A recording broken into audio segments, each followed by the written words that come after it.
הפעלת התראות בפעמון החכם. לפעמון יש חיישן תנועה שברגע שמזהה תנועה הוא יכול להתריע לי לטלפון. איך אני בעצם מדליק אותו? את החיישן תנועה אני צריך להיכנס למצלמה, לחכות שהתמונה תעלה.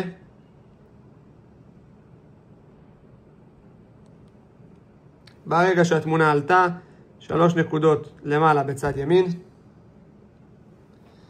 יורד טיפה למטה ונכנס ל-PIR set. נכנס לפה ומדליק את המתג. ברגע שהדלקתי את המתג, הדלקתי את החיישן תנועה, וברגע שמישהו יעבור ליד הדלת שלי אני אקבל התראות. בנוסף, אני יכול לשחק עם העוצמה של הרגישות של החיישן. אנחנו ממליצים תמיד להשאיר את זה על 3.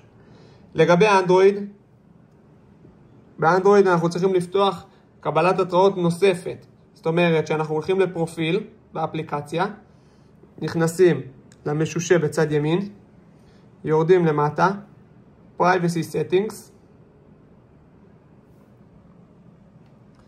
ומוודאים שכל הפעולות הן על on. ברגע שכל הפעולות על on, אנחנו נקבל התראות לאפליקציה. כמובן שללא קשר לאפליקציה, בכל הטלפונים, ברגע שאנחנו רוצים לקבל התראות, אנחנו צריכים לפתוח דרך ההגדרות של הטלפון את הקבלת התראות לאפליקציה טויה.